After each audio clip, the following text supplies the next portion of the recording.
Asap-asap mengepul di kejauhan sementara sisa-sisa kapal terapung-apung di air sebelum akhirnya ditelan samudera. Rangka kapal-kapal yang rusak tergeletak di dasar laut. Di atas kapal Mikasa, kapal perangnya yang penuh luka pertempuran, Laksamana Togo memandang dengan puas ke perairan yang berkilauan di mana bendera-bendera Jepang berkibar dengan penuh kemenangan. Satu persatu, 5 kapal perang Rusia terakhir mulai menyerah. Togo telah menerapkan dengan mahir taktik klasik Nelson, menyilang T untuk menghancurkan lawan. Semua telah berakhir.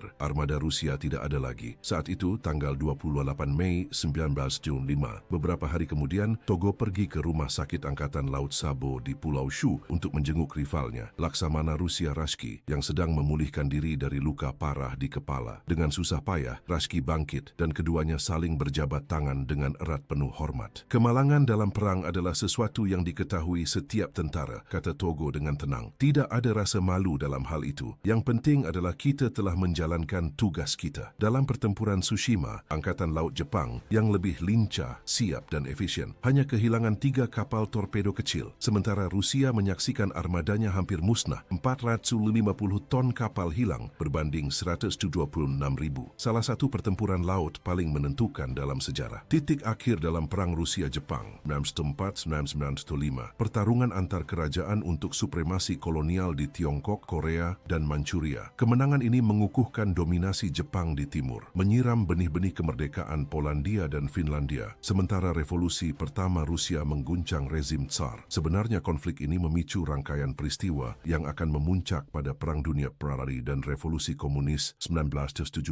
Namun Togo Heihachiro lahir di Jepang yang masih dipenuhi pedang, samurai, klan yang saling bertikai, dan petani yang sulit bertahan hidup. Tanpa lembaga perbankan, industri, armada laut, hubungan diplomatik, atau bahkan kereta kuda, negara ini masih terpecah belah. Kontak yang semakin intens dengan Barat sejak tahun 1853 memicu transformasi radikal, menyeret sebuah bangsa yang bingung ke panggung global abad ke-19.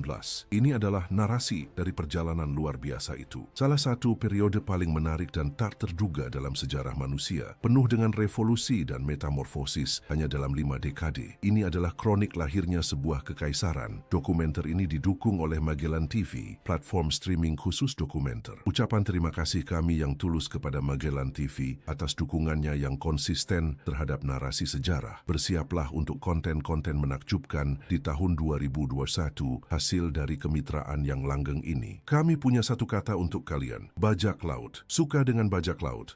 Ya, CX Bajak Laut. Magellan tentu saja menawarkan katalog dokumenter yang luas, lebih dari 3.000 judul. Salah satu serial yang tidak boleh dilewatkan, yang sangat relevan dengan tema Jepang dan Barat, adalah Jepang dari Ketinggian dalam 4K. Sebuah perjalanan visual yang memukau melalui lanskap menakjubkan kepulauan Jepang. Hampir sama menakjubkannya dengan berada di sana. Magellan berfungsi seperti Netflix khusus dokumenter, dan sekarang Anda bisa menikmati penawaran eksklusif. Diskon 30% untuk langganan tahunan. Kurang dari 350 per bulan untuk 1 tahun penuh konten. Bahkan jika Anda pernah berlangganan dan tidak memperpanjang, cukup akses tautan di deskripsi untuk mendapatkan diskon Anda hari ini juga. Terima kasih. Kunjungan Komandan Perry pada tahun 1850-an membuka pintu bagi transformasi. Orang-orang berhubungan langsung dengan orang asing, mendengar kata-kata mereka, menyelami karya-karya Barat, dan seiring bertambahnya terjemahan, wawasan mereka pun meluas. Saat itulah mereka menyadari, seperti terbangun dari tidur, bahwa sebuah pemerintah bisa digulingkan oleh kekuatan manusia secara metaforis. Seperti seorang yang buta dan tuli tiba-tiba melihat warna dan mendengar suara. Untuk pertama kalinya, sesuatu yang besar dan misterius terjadi. Jimat-jimat suci turun dari langit seakan terbang. Laki-laki mengenakan pakaian perempuan, perempuan berbusana seperti laki-laki. Seluruh desa menari tanpa arah. Perkampungan melompat ke arah kota, penduduk mabuk, perilaku gila memenuhi jalanan, dan jimat kertas berjatuhan dari langit, ringan seperti kelopak sakura tertiup angin. Itulah akhir dari sebuah era. Dunia baru akan segera lahir. Tapi kekacauan apa ini? Pesta pora yang tak terkendali. Maju terus. Musim gugur tahun 1887. 8 tahun sejak Jepang terjun ke dalam ekonomi global, mengguncang pemerintah, mengacaukan masyarakat, memicu kekerasan, dan dengan cepat merevolusi permintaan luar negeri akan barang dan sumber daya. Ekonomi runtuh, harga melambung tinggi. Sebagian mengumpulkan kekayaan, tetapi tak terhitung lainnya jatuh ke dalam kemiskinan, sementara emas mengalir keluar batas negeri. Sebagai ganti kapal, persenjataan, dan barang-barang asing yang tak tak berguna, populasi petani yang tak menyadari permintaan rakus dari seberang lautan akan hasil bumi mereka berjuang memenuhi tuntutan. Kelaparan hebat, kerusuhan kota, dan pemberontakan pedesaan menyapu bangsa itu. Jepang siap untuk perubahan. Semua pemberontakan dipadamkan sampai di wilayah-wilayah luas, jimat kertas mulai berjatuhan dari langit seperti kepingan salju, menyerukan akhir zaman. Ketegangan yang terpendam akhirnya meledak menjadi api. Mereka membanjiri jalanan, bernyanyi dan menari. Terikan yang bergema selalu sama. Air Janika. Apa bedanya? Mengapa tidak? Siapa yang peduli? Era baru muncul di Cakrawala. Beberapa bulan kemudian pada 27 Januari 1898,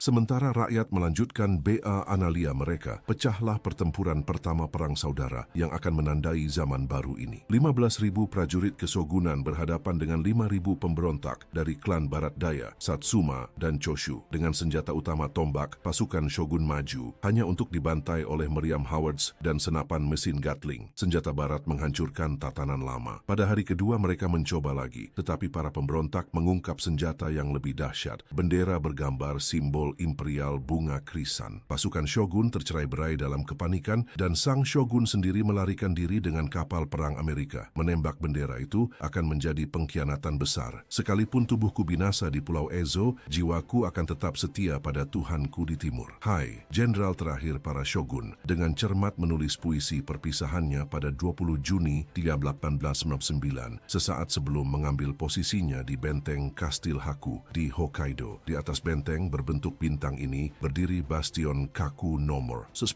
yang dipersenjatai hingga penuh dengan meriam buatan Prancis. Itu adalah bangunan Eropa yang berdiri di tanah Jepang. Di teluk di bawahnya berlayar searmada kapal hitam yang gagah, mirip dengan yang memaksa Jepang membuka pelabuhannya kepada barat pada tahun 1884. Tetapi sekarang adalah pasukan pemerintah baru kekaisaran, para pemberontak tahun sebelumnya, yang mengendalikan kolosus-kolosus yang menyemburkan asap itu. Setelah kemunduran awal di Fushimi, perang saudara berdarah yang membawa Hijita ke tempat itu telah menghancurkan wilayah seperti tebasan katana. Prajurit-prajurit menghunungkan bilah-bilah kuno, menyerbu senjata mesin berputar. Senapan lontak bubuk hitam saling bertukar tembakan dengan senapan mutakhir, dan benteng-benteng megah dilindungi oleh merayu kayu yang kasar direduksi menjadi abu oleh artileri presisi Inggris. Setelah konflik besar pertama dalam 2 abad, esensi dari bangsa yang telah berumur ribuan tahun itu terkoyak, dilalap oleh api perang kontemporer. Hijita baru saja mengucapkan selamat tinggal pada rekan-rekan Prancisnya, para pejuang gagah yang telah bertarung hingga detik terakhir di sisinya untuk sebuah sebab yang sudah kalah. Tahun-tahun sebelumnya, sekadar bersekutu dengan orang asing saja sudah tercela, apalagi berperang di samping mereka. Tempat itu adalah perlindungan terakhir. Tidak ada lagi rute untuk melarikan diri. Hijita naik ke kudanya dan melanjutkan perjalanan dengan para pengikutnya. Mereka bergerak maju, mereka jatuh. Hari itu adalah 20 Juni 1899 dan pemerintah imperial baru akhirnya berjaya. Yang mulia telah kembali merebut tahta yang sah di jantung tanah para dewa, didorong oleh kekuatan senjata barat. Perang dan tahun-tahun kekacauan yang mendahuluinya meninggalkan pelajaran yang tak terbantahkan. Dunia sejak saat itu tidak akan pernah sama lagi. Jepang tidak bisa lagi menghadapi badai perubahan dengan kekakuan. Seperti bambu, harus melengkung dan menyesuaikan diri untuk berkembang di bawah angin baru. Kaisar Maji dalam pemerintahannya yang baru berdiri menetapkan bahwa pengetahuan harus dikumpulkan dari semua bangsa untuk memperkuat pilar-pilar kekaisaran. SDO Umay tetap bersujud, dahinya hampir menyentuh tanah dalam zarebau, tanpa keberanian untuk mengangkat pandangannya. Di hadapannya tirai tembus pandang menyembunyikan. Demikian dugaannya, sosok sang permaisuri. Mengejutkan, suara seorang dayang bergema, memerintahkan Ume dan keempat temannya untuk berangkat ke Amerika Serikat demi kemajuan wanita tanah air mereka. Semua diputuskan dalam sekejap, semuanya berakhir. Dayang itu membimbing mereka keluar, pandangan tertunduk, wajah menghadap tanah. Gadis-gadis itu adalah pelopor, perempuan muda Jepang pertama yang menyeberangi samudera untuk menuntut ilmu. Ume yang baru berusia 6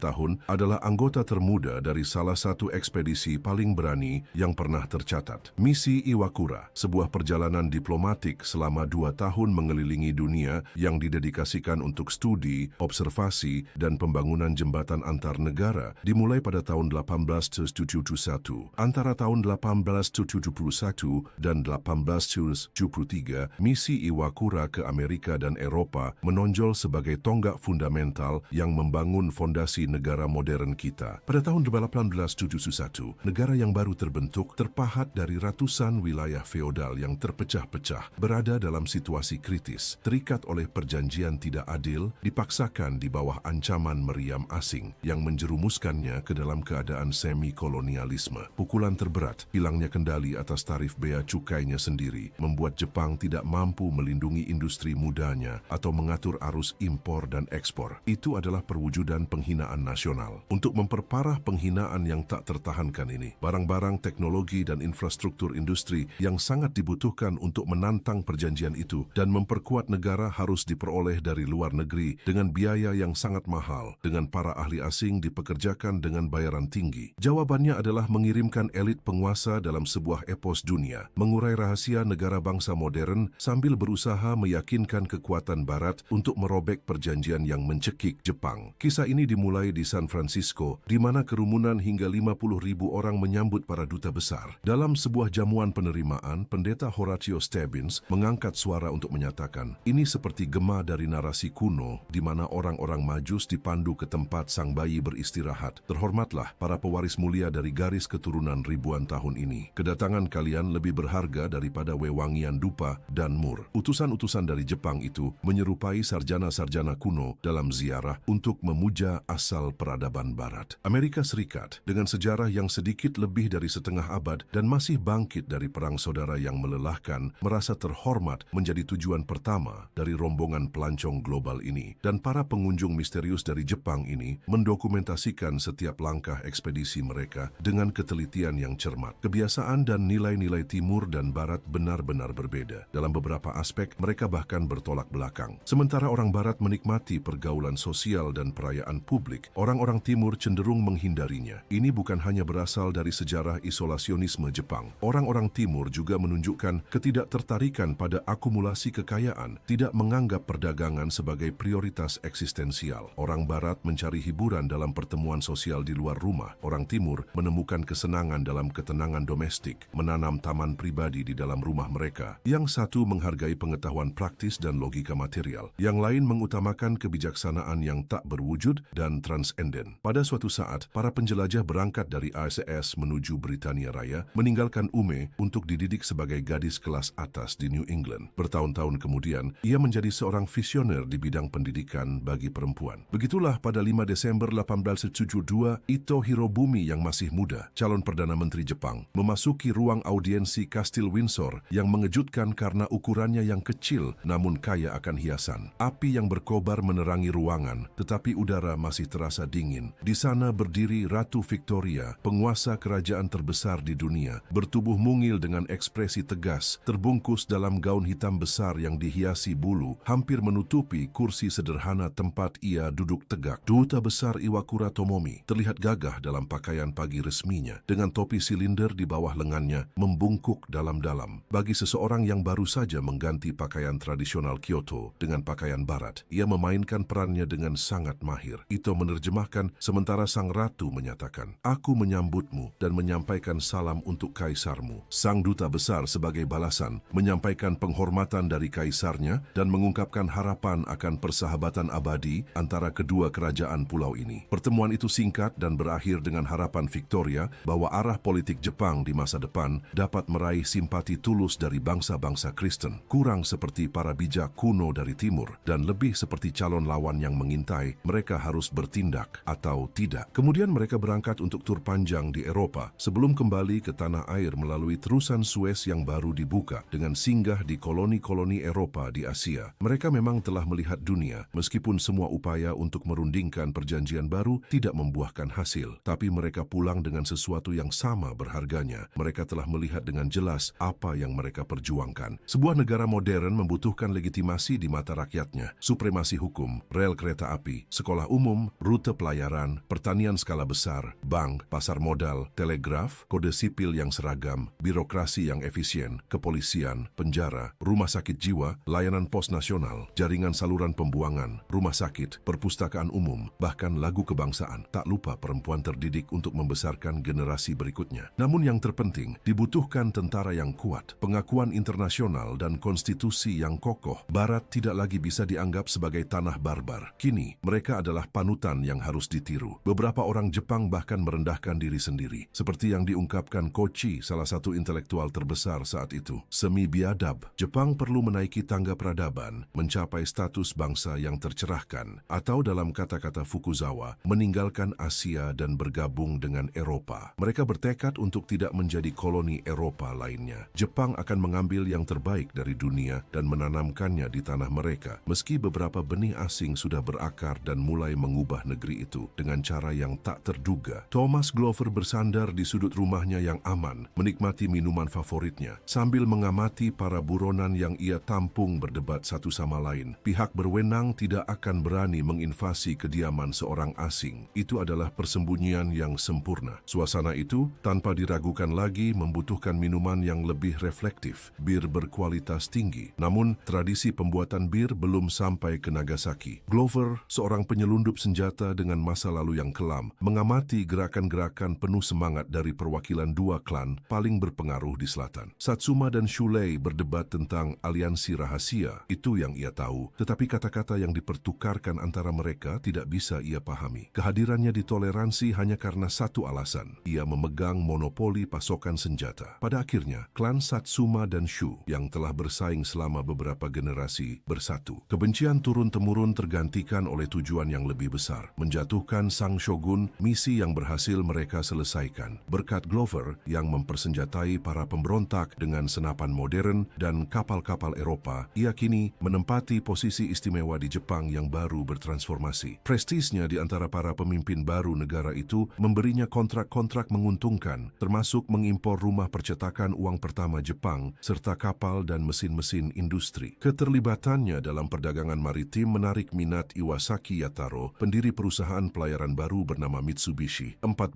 tahun kemudian, pada 1888, pengaruhnya belum termasuk koneksinya di pemerintah, telah mendorong Mitsubishi ke garis depan revolusi industri Jepang. Glover mengumpulkan kekayaan yang sangat besar dan ia memiliki selera khusus, bir. Bertahun-tahun sebelumnya, ketika satu-satunya pabrik bir di Jepang menghadapi kehancuran, ia turun tangan, menyelamatkannya dan mengintegrasikannya ke dalam kerajaan Mitsubishi yang terus berkembang. Mitra-mitra Jepangnya enggan, tetapi dia membujuk mereka. Jika konsumen lokal akan mengadopsi minuman pahit dan eksotis itu, ia membutuhkan nama yang beresonansi dengan budaya mereka, sehingga mereka memilih Kirin, makhluk legendaris yang menyerupai naga. Hari ini, Kirin adalah salah satu produsen bir terbesar di dunia, dan bir telah menjadi minuman beralkohol favorit di Jepang. Namun, bir bukan satu-satunya perubahan dalam selera negara itu. Orang Jepang enggan mengonsumsi daging tanpa alasan yang jelas. Hewan seperti keledai, kuda, atau sapi jarang dimakan, apalagi babi, bebek, atau ayam. Selain itu, mereka memiliki keengganan alami terhadap lemak hewani. Bagi mereka, orang yang menyembelih hewan peliharaan dipandang dengan penghinaan, dianggap kejam dan tidak suci. Salju turun perlahan sementara 10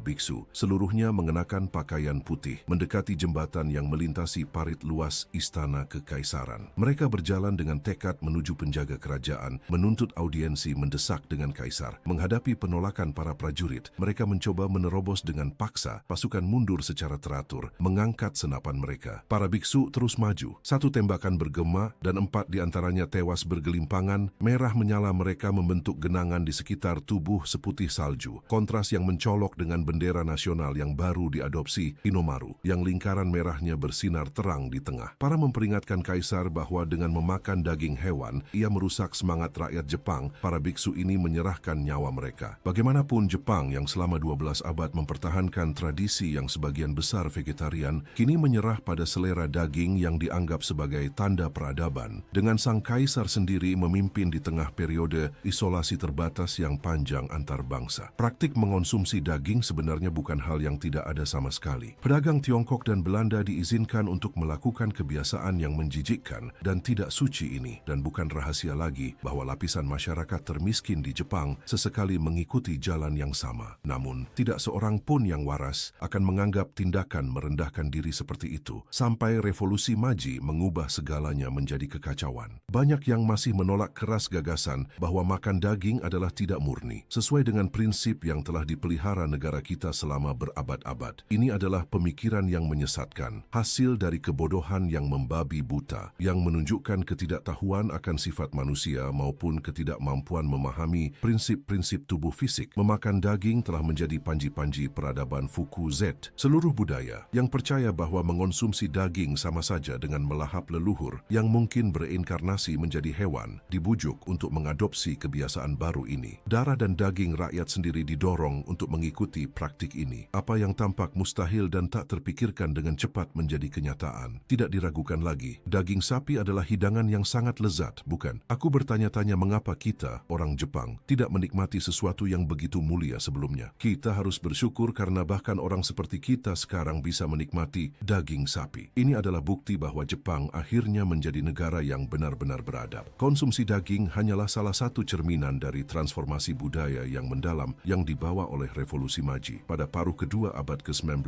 mereka yang sebelumnya menolak daging mulai memasukkannya ke dalam makanan mereka. Mereka yang belum pernah menggunakan kendaraan beroda mulai mengadopsinya. Tradisi seperti mempertahankan rambut utuh ditinggalkan dan kebiasaan estetis melukis gigi menjadi hitam menghilang. Tulisan juga mengalami revolusi. Bahasa Tiongkok klasik yang sebelumnya mendominasi digantikan oleh bahasa vernakular dan bahkan bahasa Eropa yang sebelumnya dianggap remeh mulai mendapat tempat. Mungkin perubahan yang paling mengejutkan pada waktu itu adalah penolakan terhadap dewa-dewa dan nabi lokal demi dewa asing, Tuhan Kristen. Akhirnya hubungan sesama jenis yang sebelumnya terbuka dilakukan di antara pria menjadi terpinggirkan dan ambisi perempuan untuk takhta kekaisaran pun menghilang. Makanan, pakaian, budaya, semuanya berubah dengan cepat. Namun satu elemen yang paling menentukan, kemampuan perang Jepang. Charles Cooper Penrose Fitzgerald, wakil Laksamana Angkatan Laut Kerajaan dan veteran stasiun Tiongkok, berada di kantornya dengan pemandangan Selat Inggris, merenungkan kegelisahan yang telah lama menghantuinya. Masalah Jepang, yang ia kenal pada tahun 1858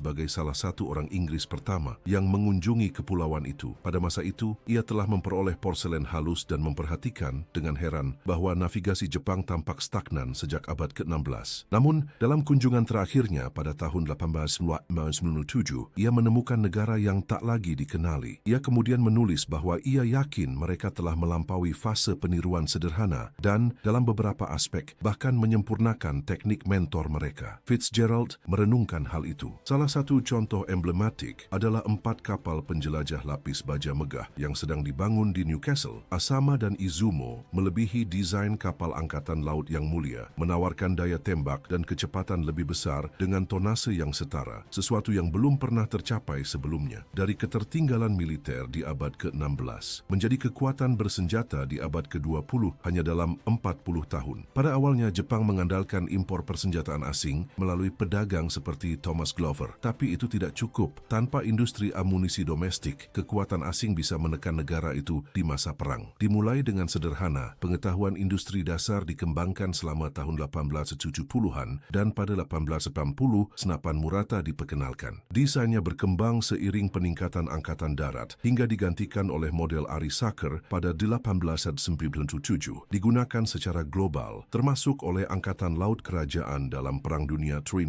ketika produksi Inggris tidak memenuhi permintaan. Namun, senjata hanyalah sebagian dari persamaan. Taktik, logistik, strategi penerapan, dan perawatan medis untuk pasukan adalah tantangan tersendiri. Jepang telah memberlakukan wajib militer pada tahun 1872 dan perwira-perwira muda berbakat mengikuti Perang Prancis-Prusia pada tahun 1870. Mereka menyaksikan keunggulan Prusia dalam komando, persenjataan, strategi, dan penggunaan teknologi modern seperti rel kereta api, menyimpulkan bahwa Jerman yang baru bersatu adalah model ideal yang harus diikuti. Pada tahun 1845, atas permintaan resmi Jepang, Helmut von Moltke, pemimpin staf umum Kekaisaran Jerman, menunjuk salah satu perwiranya terbaik, Jacob Meckel, untuk bertugas di Tokyo. 60 perwira tertinggi Jepang kembali ke ruang kelas. Selama setahun, mereka menghadiri kuliah dan mencatat setiap pelajaran sementara guru baru mereka mengajarkan setiap detail seni militer. Meckel memantau penerapan praktis pengetahuan tersebut, mengulangi latihan hingga sempurna. Kemudian ia memperluas reformasinya ke seluruh angkatan darat, mereorganisasi komando, logistik pasokan, dan layanan medis sesuai standar Jerman. Jalur kereta api baru direncanakan untuk menghubungkan pangkalan-pangkalan yang jauh, bahkan seragam, sejak saat itu mengikuti gaya Prusia. Saat menganalisis peta, Meckel terpaku pada semenanjung Korea dan menggambarkannya sebagai belati yang mengarah ke jantung Jepang. Jika Korea dikuasai oleh kekuatan saingan seperti Rusia atau Tiongkok, Jepang akan rentan terhadap serangan mereka. Analisis strategis ini memicu Perang Sino-Jepang pertama dan kemudian Perang Rusia-Jepang yang keduanya diperebutkan dilanjutkan untuk mengontrol semenanjung Korea. Adapun Angkatan Laut, 3 kapal perang pertama yang dipesan selesai dibangun di Inggris pada tahun 1878 dan tiba di Yokohama dengan awak kapal Inggris. Jepang saat itu belum mempercayai kemampuan pelaut mereka sendiri. Dalam 2 dekade berikutnya, sebagian besar armada laut Jepang terus dibangun di luar negeri, namun di bawah pengawasan yang semakin ketat dari para ahli lokal. Bahkan sebelum akhir abad ke-19,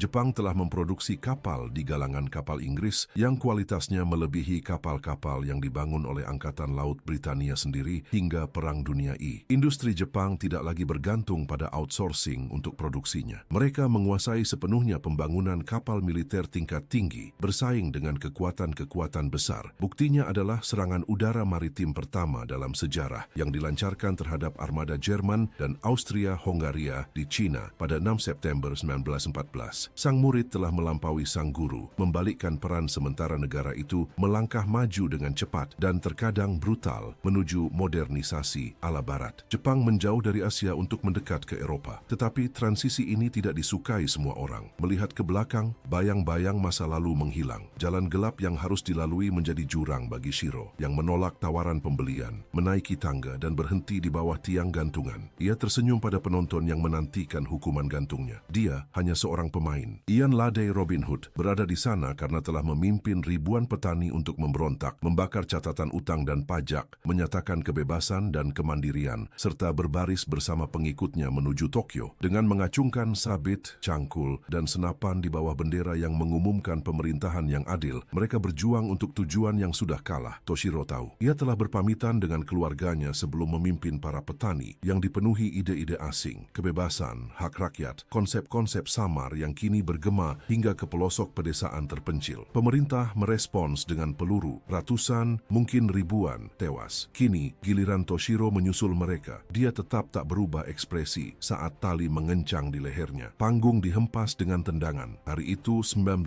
Februari 1845. Di awal tahun 1870-an, setelah masa-masa kacau tahun 60-an, penduduk pedesaan dengan kehidupan yang tak berubah mendengar kabar tentang transformasi di kota-kota dan pelabuhan. Orang-orang dengan kulit berbeda, kebiasaan aneh, kapal raksasa dan kereta yang meluncur di atas rel logam, pakaian asing, serta kebiasaan memakan daging. Awalnya, banyak yang mengabaikan dan melanjutkan pekerjaan mereka. Bagaimanapun, petani selalu menanam pangan dan memelihara ulat sutra. Namun perlahan perubahan itu datang. Pertama, mereka mendapat lebih banyak kebebasan memilih apa yang ditanam. Lalu, semua rakyat jelata diwajibkan memakai nama keluarga. Sebelumnya, itu hak istimewa bangsawan dan orang berkuasa, bukan petani biasa. Kemudian muncul pajak tanah. Petani sudah terbiasa menyerahkan sebagian hasil panen, lebih banyak di tahun baik, lebih sedikit di tahun buruk. Tapi sekarang, tarif tetap 3% dari nilai tanah dibayar dengan uang. Banyak di pedesaan yang belum pernah memegang uang, hidup dari hasil sendiri. Mereka jarang menjual dan hampir tak pernah membeli. Protes pun menyebar. Beberapa penuh kekerasan. Lalu datanglah upeti darah. Pemerintah datang untuk mengambil anak-anak mereka. Mereka mengatakan kepada para pemuda bahwa mereka akan menjadi pejuang gagah berani yang mengabdi pada kaisar. Tetapi bisik-bisik rahasia beredar bahwa darah mereka menguntungkan kepentingan asing. Kegelisahan para petani semakin tumbuh dan pasukan para rekrutan yang sama yang dipindahkan ke provinsi-provinsi jauh sering dikerahkan untuk meredam pemberontakan. Perlahan-lahan keresahan itu mereda. Di sebagian besar wilayah, para prajurit mengirim gaji mereka kepada keluarga untuk menutupi upeti. Kekuasaan mengurangi pajak menjadi 2,5%. Perkumpulan-perkumpulan petani pertama membawa angin otonomi dan kemajuan, sementara transformasi perkotaan perlahan dan tidak merata mencapai pedesaan dalam bentuk sekolah, kantor pos, dan pasukan polisi. Sangat jarang orang asing, seorang guru, atau mungkin seorang teknisi mengenakan pakaian yang tidak nyaman, bersepatu bot keras dan berhiaskan topi-topi yang aneh muncul di desa-desa yang lebih makmur. Mereka mulai kembali dari kota dengan sepatu mengkilap dan topi tinggi. Pedesaan tak pernah mengenal kedamaian sepenuhnya. Meski begitu, utang yang menumpuk, sewa tanah yang semena-mena, dan secercah gagasan liberal barat memicu seruan untuk kebebasan dan hak-hak rakyat. Sebab yang untuknya Toshiro Iske antara lain mengorbankan nyawa. Namun ancaman sesungguhnya datang dari para samurai. Sebagai kasta pejuang turun-temurun, mereka tersingkir di era di mana perdagangan, industri, dan pengetahuan Eropa berkuasa. Pertama, mereka kehilangan hak untuk membawa pedang di depan umum. Kemudian, pendapatan mereka diganti diganti dengan surat berharga. Banyak yang mencoba berubah, tetapi gagal, terjerumus ke dalam kemiskinan yang sangat dalam. Orang-orang masih menganggapnya sebagai yang sangat rendah. Mereka berkembang. Salah satu kemampuan yang mereka kuasai adalah perang. Seorang samurai tradisional dalam pemerintahan, seperti Sago, Takai mencoba meyakinkan rekan-rekannya bahwa invasi klasik ke Korea yang rentan akan menjadi solusi ideal. Sebagian besar pemerintah yang baru saja kembali dari perjalanan mereka ke seluruh dunia menentang, sadar bahwa kekuatan Barat, apalagi China, akan membalas Jepang dengan segera. Para pendukung invasi mengundurkan diri dan kembali ke daerah mereka. Antara 1873 dan 1877, beberapa kali mereka mengambil senjata, tetapi semua pemberontakan gagal. Akhirnya terjadi pada 24 September 1877, ketika SGO dan 25.000 pemberontaknya, setelah 8 bulan pertempuran, tersisa hanya 40 orang. SGO melakukan KU, dan para pemberontak terakhir berbaris menuju kematian. Rekrutan petani telah mengalahkan samurai perkasa. Modernitas menang. Tradisi kuno benar-benar berakhir. Pertarungan di masa depan akan dipimpin terutama oleh faksi-faksi saingan dan partai politik melalui surat kabar, rapat umum, dan protes. Gagasan politik ala Barat dan keterlibatan populer yang luas telah menggantikan kebiasaan pemerintahan tradisional. Dan secara bertahap, sistem pemerintahan berbasis partai akan terbentuk. Ada persepsi bahwa era perubahan yang cepat ini memerlukan jeda. Mundur adalah hal yang mustahil, tetapi masa depan menuntut lebih banyak kehati-hatian. Asimilasi tanpa pikir panjang terhadap pengaruh asing telah ditinggalkan. Kini motonya adalah jiwa Jepang, kebijaksanaan Barat. Wakon Yosai, itulah arah baru. Di Bea Cukai kami disambut oleh petugas yang teliti, mengenakan seragam biru bergaya Eropa dan sepatu bot kulit, orang-orang yang sopan yang sangat berbeda dengan pegawai yang arogan dan korup di posisi setara di New York. Isabella Bird, seorang koresponden Inggris yang pemberani, putri yang disiplin dan berbakti dari seorang pendeta Victoria yang sangat konservatif. Ia termasuk dalam kelompok orang Barat yang semakin terpesona oleh Jepang, dan ia tahu pembacanya pun berbagi ketertarikan yang sama. Namun, pada tahun 1878, Tokyo, Kyoto, dan pusat negeri telah menjadi pemandangan yang biasa. Pembacanya mendambakan adrenalin dari rute yang belum dijelajahi. Ia pun berangkat ke utara sendirian, namun ditemani seorang penerjemah. Menentang rekomendasi resmi, ia memasuki wilayah yang masih menyisakan bekas perang, di mana Jepang baru hampir belum menginjakkan kaki, hingga tiba di Pulau Hokkaido yang baru saja dijajah, di mana sang petualang tak kenal takut berinteraksi dengan apa yang beberapa anggap sebagai suku terasing yang berasal dari Kaukasia atau Yahudi. Penduduk asli, aku kenal beberapa orang, para pengagum mereka sangat menyukai. Jepang adalah sesuatu yang eksotis dan baru. Mimpi kuno dari legenda timur menjadi kenyataan, semakin memikat. Tidak hanya menarik pedagang seperti Glover yang rakus akan kekayaan cepat, tetapi juga intelektual dan kritikus yang menyebarkan pengetahuan mereka ke seluruh dunia. Meskipun sedikit orang Barat yang sepenuhnya mengadopsi kebiasaan lokal, satu kebiasaan khusus berhasil memikat semua orang. Daya tarik pemandian air panas Jepang terlihat dari fakta bahwa hampir semua orang asing di negeri itu mengadopsinya. Di Eropa dan Amerika, mandi setiap hari masih dianggap berlebihan. Sekali seminggu sudah cukup. Namun, Jepang adalah sebuah pencerahan. Semua rumah memiliki bak mandi mereka sendiri, di mana tubuh dimurnikan dan direvitalisasi setelah seharian bekerja. Mereka membiarkan diri terbuai oleh kehangatan, bersantai dengan mendalam. Tapi pemandian bukan satu-satunya tradisi yang melintasi batas. George Frederick Ernest Albert, calon Raja George Vimpos dari Kerajaan Inggris, sedang bersantai di kursi malas pada tahun 1841. Di tangan kanannya, ia memegang buku. Di lengan kirinya, alat-alat kecil mirip kuas bulu unta, namun dipenuhi jarum mikroskopis meninggalkan bekasnya. Ia sedang menjalani ritual yang hampir menjadi semacam inisiasi bagi keluarga kerajaan Inggris. Tato kenangan. Seniman Horichio pertama-tama menggambar desain di kulit, lalu mengaplikasikan warna pilihan, biru atau merah, dengan mahir memegang alat tersebut. Meskipun ada jarum, dikatakan bahwa rasa sakitnya tidak berarti, dan di mana bangsawan berpetualang, rakyat jelata pun segera mengikuti. Di Jepang, tato dahulu dan masih dikaitkan dengan orang-orang marginal. Jika bukan anggota Yakuza, pemerintah yang terkejut melarang praktik tersebut. Pangeran Wales, calon Edward Fifth, mengeluh pada tahun 1922, kekecewaan terbesarku adalah tidak bisa ditato di Jepang. Tampaknya itu dilarang, meski aku tidak mengerti alasannya. Sejak tahun 1890-an, kipas yang dipernis dan keramik dengan motif Jepang menjadi tren global terbesar. Fenomena ini merupakan bagian dari yang disebut Japonisme, gerakan di mana lukisan, arsitektur, lanskap, keramik, dan mode Jepang Jepang dengan lahap memenuhi estetika baru yang cepat diserap oleh Barat dan menjadi salah satu pilar seni abad ke-20. Nama-nama besar seperti Van Gogh, Monet, Matisse, Renoir, dan Picasso sangat terpengaruh. Ini menunjukkan bagaimana tren dapat berubah dengan cepat. Hari ini, seorang Jepang yang mengenakan setelan hitam dan topi tinggi tidak akan diperhatikan di jalanan Amsterdam, sama seperti wanita elegan kita dengan gaala dan sepatu hak tinggi mereka bisa berjalan di Tokyo tanpa menimbulkan kegemparan yang dulu sangat dihargai. Faktanya, kimono menjadi pakaian penting untuk pesta dan busana rumah di akhir abad ke-19.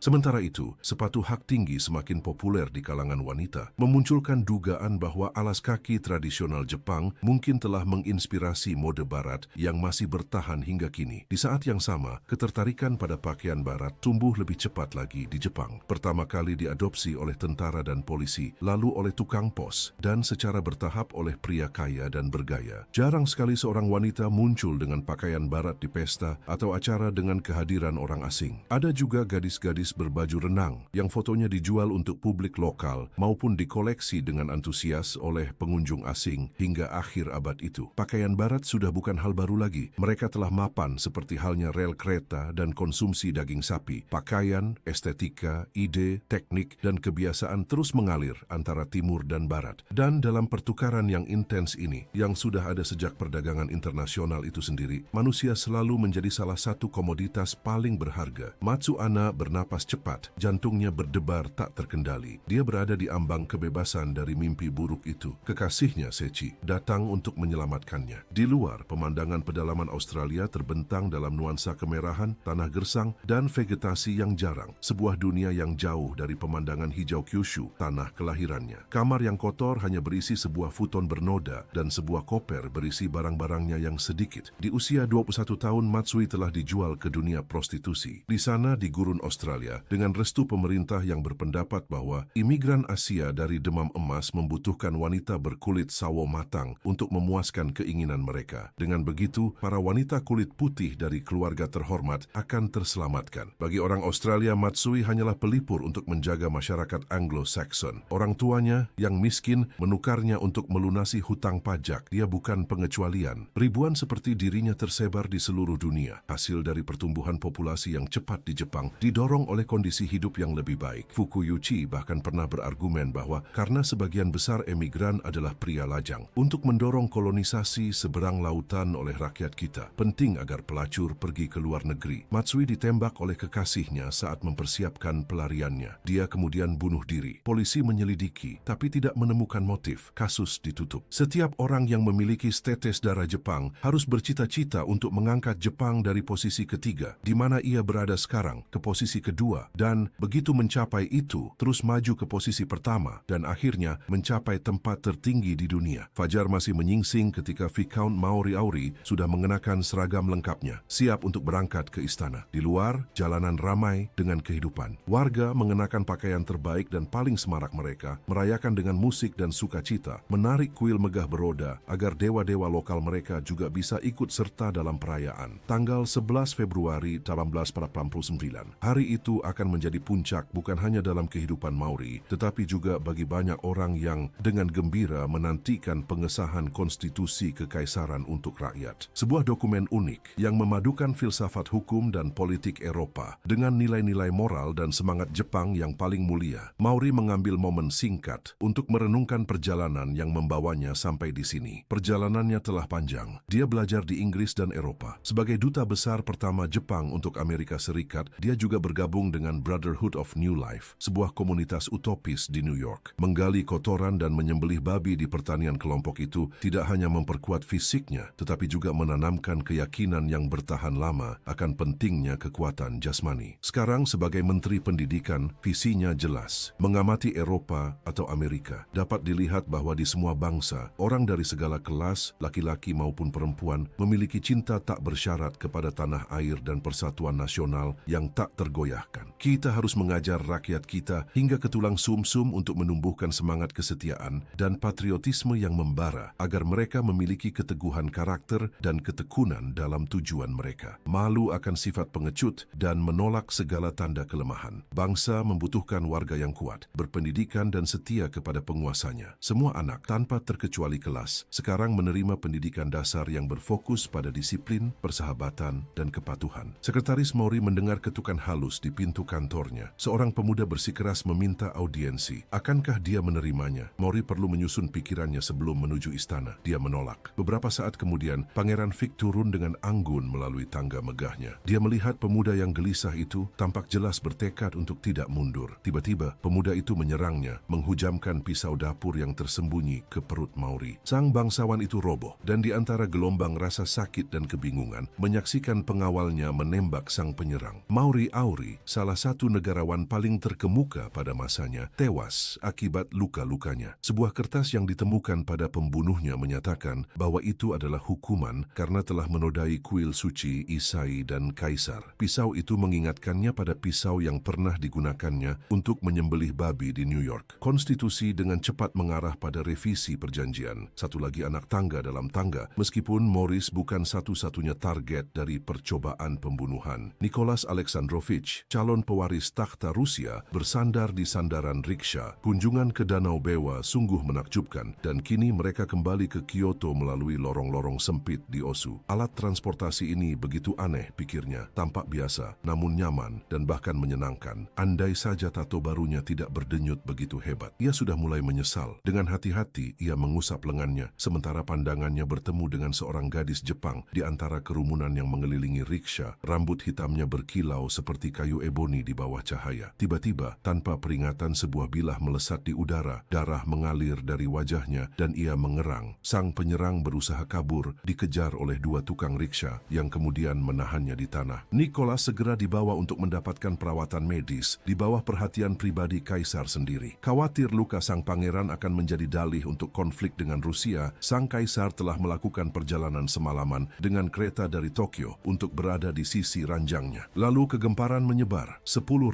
telegram dikirim oleh para pengagum dan seorang gadis di Kyoto mengakhiri hidupnya sendiri sebagai tindakan penyesalan. Rusia tidak memulai perang dan perwira yang menyerang Nicholas dihukum penjara seumur hidup meskipun ada tekanan pemerintah untuk hukuman mati. Sistem peradilan Jepang menunjukkan kedewasaan dan otonominya, menempatkan hukum di atas kepentingan politik. Namun di ujung abad, gerakan perlawanan baru terhadap apa yang banyak dianggap sebagai kelebihan asing dan erosi tradisi Jepang mulai mencapai tingkat yang mengkhawatirkan. Tanda-tanda perpecahan sudah terlihat sejak 1846. Salah satu kasus simbolis adalah tenggelamnya kapal dagang Inggris Normanton. Saat itu awak kapal terdiri dari pelaut Inggris, Jerman, India, dan Tiongkok, serta 25 penumpang Jepang. Kapten dan orang-orang Eropa di kapal menduduki sekoci penyelamat, meninggalkan orang-orang Asia pada nasib mereka. Tidak ada nyawa yang terselamatkan. Masyarakat Jepang bereaksi dengan kemarahan. Sebuah lagu bergema di seluruh negeri. Tidak peduli jarak antar ras kita, tidak peduli kekurangan kemanusiaanmu. Kau diam saja, hanya menonton. Kau biarkan kami binasa, kau bertindak pengecut. Dalam tahun-tahun berikutnya, rapat-rapat nasionalis yang mengumpulkan massa menuntut tindakan terhadap kekuatan asing dan pengusiran mereka dari koloni Asia menjadi hal biasa. Mereka bahkan sampai mendukung, melindungi, dan membiayai revolusioner Asia seperti Sun Yat-sen, figur yang kemudian menjadi presiden pertama Tiongkok. Pemerintah berjalan di atas garis tipis, memanfaatkan kemenangan dalam Perang Sino-Jepang 1895, ekspansi ke luar negeri, dan penekanan perjanjian tidak setara terhadap Korea untuk menahan nasionalisme yang tumbuh dan mempertahankan dukungan populer. Ketika Laksamana Togo mempersiapkan armadanya untuk pertempuran yang akan datang dengan Rusia, Naiman, salah satu intelektual besar pada masa itu, merenungkan, jika kita mengalahkan Rusia, kita akan maju ke daratan dan menciptakan perdamaian di Asia. Jika kita gagal, rakyat kita akan bangun dari mimpi kolektif mereka. Perdamaian Asia ini berarti Pax Japonica, sebuah benua di bawah kekuasaan Jepang. Nakai bagaimanapun berpendapat bahwa kekalahan terhadap Rusia akan mengakibatkan keruntuhan seluruh pencerahan Jepang, gerakan yang sebagian besar dipaksakan secara vertikal. Seperti yang dia prediksikan, kemenangan sekali lagi menyelaraskan rakyat dengan pemerintah. Seiring kebangkitan Jepang, suara-suara di barat mulai memperingatkan tentang bahaya kuning, ungkapan yang muncul di Jerman dan dengan cepat menyebar ke Amerika Serikat. Jepang bukan lagi kerajaan eksotis, lembut dan indah dengan pemandangan pasca feodal dan nuansa feminin. Negara itu telah berubah menjadi bangsa yang matang, setara tetapi terutama non-Kristen dan non-kulit putih, sebuah penghinaan terhadap gagasan supremasi rasial dan superioritas peradaban barat yang berlaku. Kaum belikis diam-diam memimpikan menantikan hari di mana mereka bisa menempatkan Jepang pada tempatnya. Orang Jepang menyadari hal ini dengan jelas dan sangat tersinggung oleh penghinaan tersebut. Untuk saat ini, bagaimanapun, mereka akan tersenyum dan bertahan. Mereka akan menunggu dengan sabar, yakin bahwa dalam beberapa dekade mendatang, mereka akan meraih pengakuan yang tulus sebagai pihak yang setara. Ekspektasi ini dan kekecewaannya akan membentuk abad yang mendatang. Ito. Hai Bumi. Kini Marcus Ito berdiri di depan Galeri Grafton yang megah di Mayfair, London, dikelilingi oleh elit kekuasaan Inggris, berterima kasih kepada 1000 tamu atas sambutan hangat selama jubileum Intan Ratu Victoria. Perjalanannya mencerminkan perjalanan Jepang itu sendiri, dari penerjemah rendah hati di kedutaan Kora hingga mencapai puncak kekuatan besar. Tahun 1897, dan Jepang seperti halnya Ito merasa cukup aman dan makmur untuk bermurah hati dalam sopan santun, berusaha memikat pikiran dan hati para pemimpin kekaisaran paling kuat di dunia. Tersirat harapan bahwa pencabutan baru-baru ini terhadap perjanjian-perjanjian tidak setara dapat berkembang menjadi aliansi antara dua kekaisaran pulau itu, sebuah aliansi Anglo-Jepang. Jika ini terwujud, Jepang telah mendaki puncak tatanan dunia hanya dalam 4 dekade. Kemenangan awal mereka sederhana. Ito tersenyum kecil mengingat keluguan masa-masa itu. Para penumpang kereta api pertama misalnya, melepas sepatu saat naik, malu menyadari kesalahan mereka ketika lampu menyala. Namun kini, jaringan kereta api milik Jepang telah melampaui batas negara dan Jepang tidak hanya memproduksi, tetapi juga mengekspor lokomotifnya sendiri. Saat itu, layanan pos menjadi lembaga pemerintah pertama di Jepang yang mencapai standar internasional. Pada tahun 1882, sekitar 4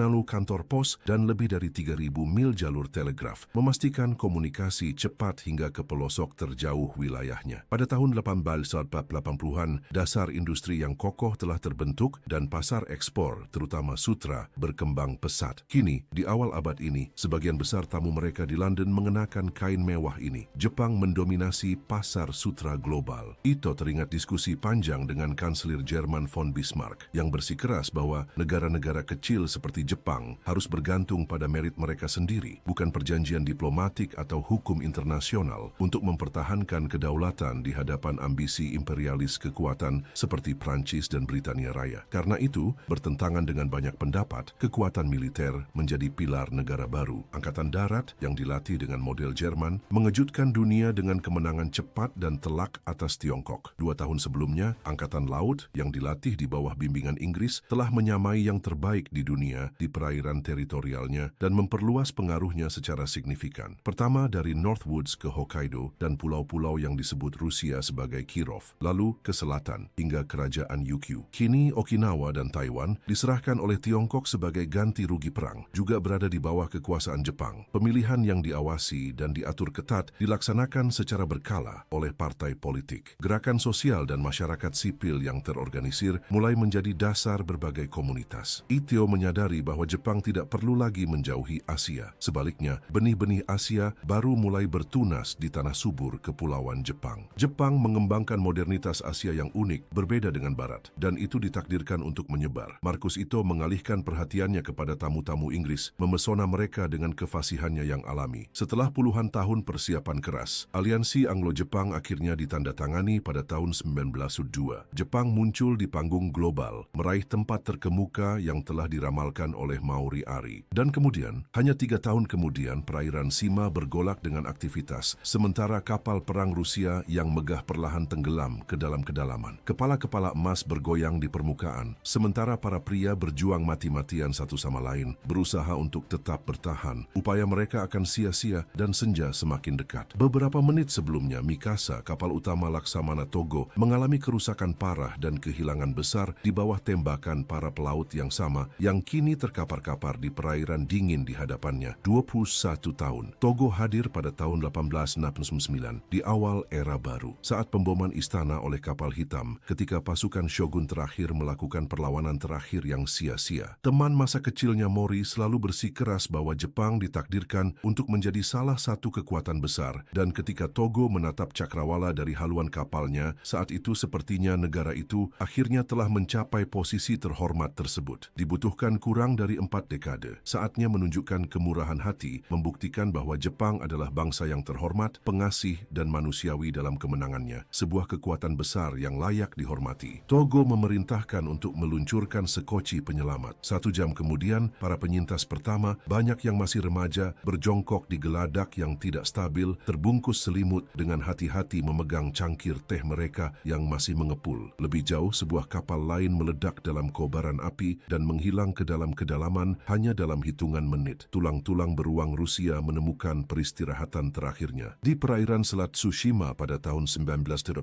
perang melawan Rusia mencapai akhir, menandai berakhirnya salah satu transformasi sosial, budaya dan politik paling menakjubkan dalam sejarah. Namun, perjalanan Jepang melalui abad ke-20 yang dimulai setengah abad sebelumnya dengan asap yang disemburkan oleh kapal hitam megah di Cakrawala baru saja dimulai. Perjalanan itu baru saja dimulai.